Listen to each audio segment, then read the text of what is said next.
We're talking about a very comprehensive topic, sex and the internet. So I know there's a lot we could cover here, but let's just kind of start with what are the primary concerns parents should have about their child or teen's online behavior? Well, there's certainly all sorts of behaviors we could discuss when we're talking about sex and the internet, but I think sort of the two most important would be discussing internet pornography and then also social media, how one represents themselves or interacts with other people online. So we'll get right into with pornography. I mean, generally, I think we have an idea of, it's something probably teenagers shouldn't be looking at, but why is it something that parents should really take seriously and be concerned about? Well, internet porn is very different than porn prior to the internet. So there's this sort of adage called the 3 A's that was developed, which explains why internet porn is different than porn from before, and that's, it makes it more available to everyone. Everyone has access to the internet, whereas before you had to go to like a sex shop or something like that. It makes it affordable. I mean, the majority of it's free versus needing to pay, $60 for a 2-hour DVD.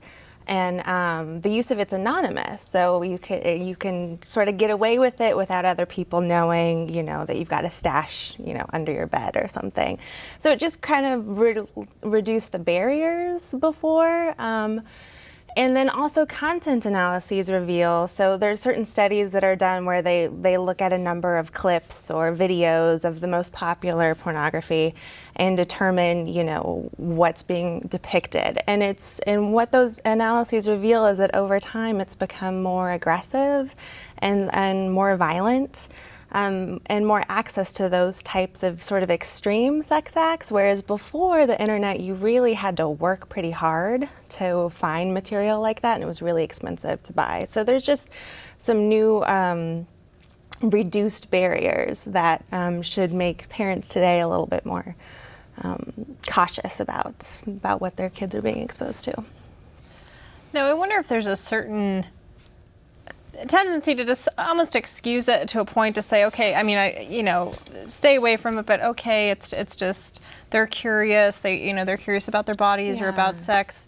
But when does that curiosity cross that barrier into potentially becoming damaging to a child or a teen? Right. So it's completely normal to want to see naked people and wanting to see people have sex. I mean, that is just sort of a biological, natural reaction, particularly post-puberty.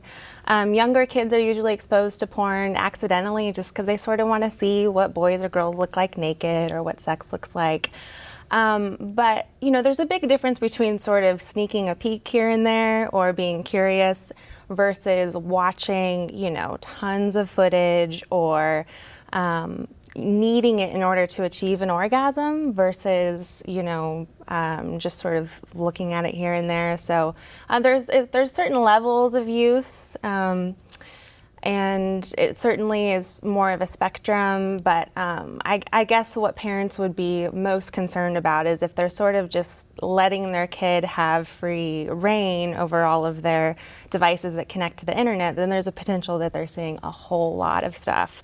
And that it's sort of, there is some evidence that it's newer evidence with neurological research that shows that how the brain reacts to porn is very different than how the brain reacts when you're masturbating without porn or when you're having sex. So it's certainly something that scientists are starting to pay attention to and wondering if there is implications for development, if one is constantly being exposed to sexually explicit material over time. And on that sort of natural curiosity, you talk about the difference between erotica and pornography. Yeah. I'm wondering, kind of for a parent, in benign terms, what's the difference? Right. So it's certainly a very gray area. But when you look historically over time, sex and nudity has always been depicted in art in almost every culture for centuries. Sex is a really magical, wonderful part of life, and so we like to see that depicted in art. However, pornography is very different. It's the commodification of sex. So it's sex turned into a product. There are literally now millions of pornographic websites, so that's like some epic competition. So what happens is they sort of up the ante in order to show like the most extreme forms of sex in order to get as many viewers as they can to their sites. And so what happens is what is sort of supposed to be, erotica, which is sort of how sex would be in everyday life, is now sort of ramped up to be this really shocking, crazy sort of depiction to really kind of, get people worked up. In a way that has no basis in reality. Right, in a way that really, is not a depiction of the kind of sex that most people are having, or that you would want if you're trying to learn about sex as a teen and you want to know what that's like. It's not kind of something that would be a good teacher for that. Is the usage between boys and girls, how does that compare? Is it about the same? Is it way more? Yeah, so a lot of times parents will say to me, oh, I'm so glad I don't have a boy. Like, I don't have to worry about this. I'm so glad I don't have a boy. However, there's more and more statistics that show that girls are almost just as likely as boys to be using internet porn. And women are now one in three hardcore porn users is now a woman. Which is the hardcore distinction really sort of goes to porn that's marketed to men, not really sort of erotic stories or movies or that kind of a thing. So it's important if you have a girl to also be talking with her about it. And another much more benign, seemingly benign online danger, if you will, is simply social media. So can you talk a little bit about how, these everyday things that are in all of our lives that parents are probably using themselves, how that can impact your child?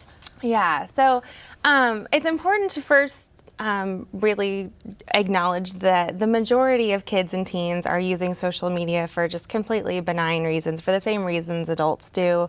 We just want to connect with friends, sort of build a collective identity. In adolescence, it's really important to have that peer identity, and so social media kind of helps be a marker of that for them. And it also helps them develop their own individual identity. However, there are potential negative consequences of social media usage.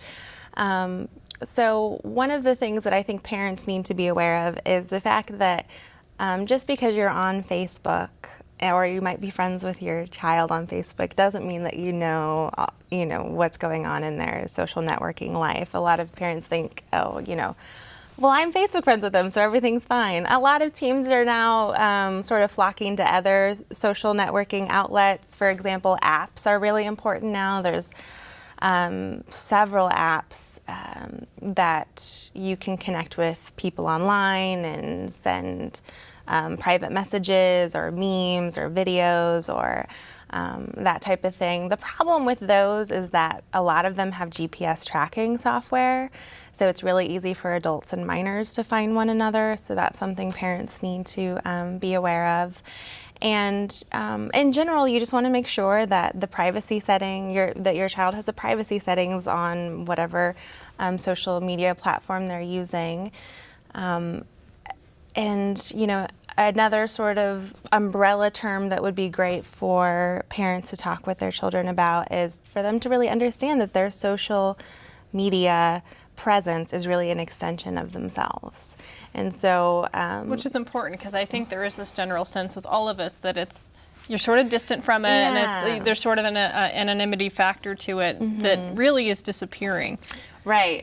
It's and that's one of the things that's been brought up in a lot of the academic literature is there's this sense of anonymity makes cyberbullying, there's less consequences because in the moment you can do things and not get caught, or it's easier to send out a sexy message than it is to really say that to somebody face to face. So there is a potential for, behavior to occur that might not occur offline. But it's definitely important to remind kids and to do whatever you can with them to really have them think about their cyber self and what they want that to look like, and how that should really be reflective of who they are.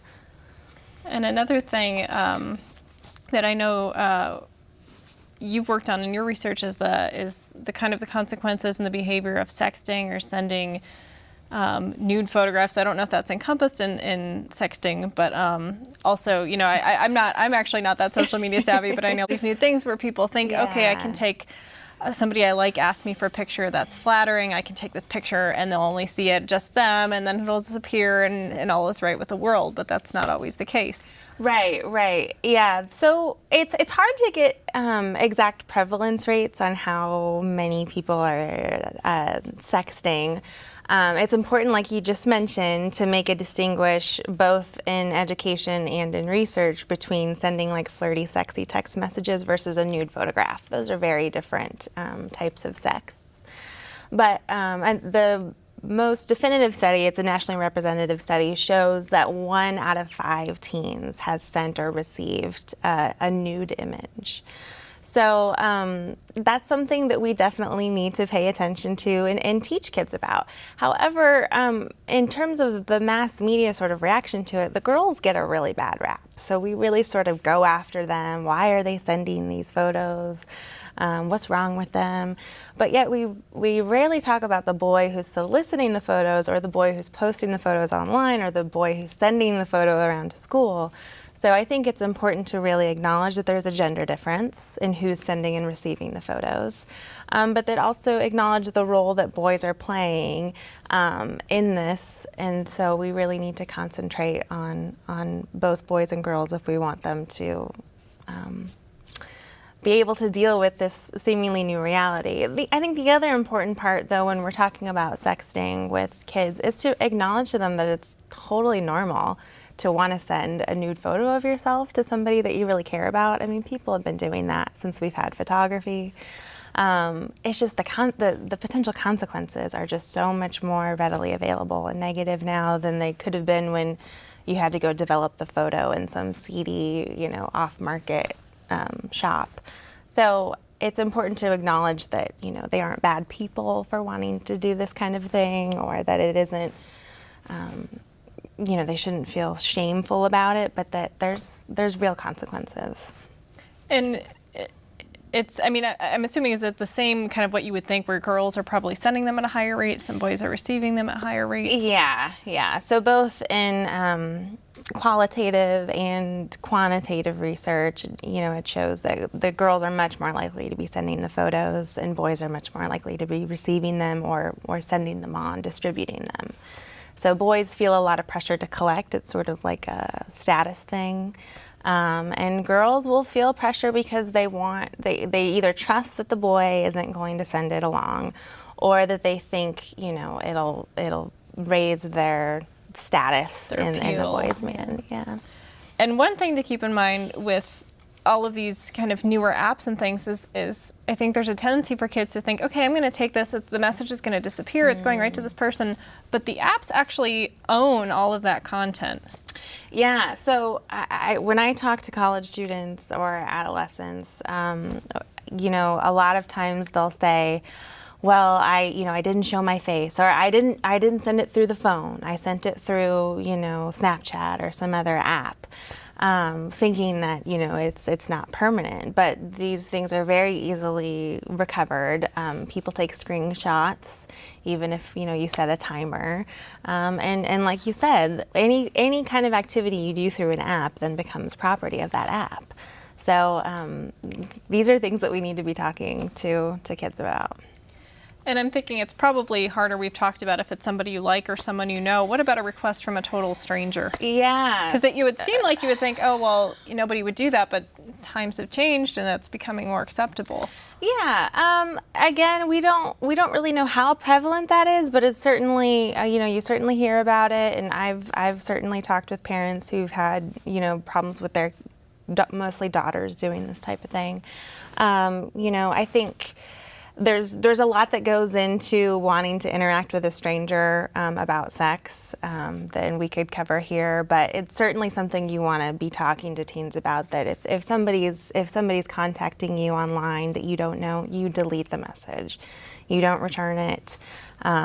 It's just very important not to do that. But it's a thrilling, risky behavior that I'm sure feels exciting in the moment, and teens are drawn to that type of thing.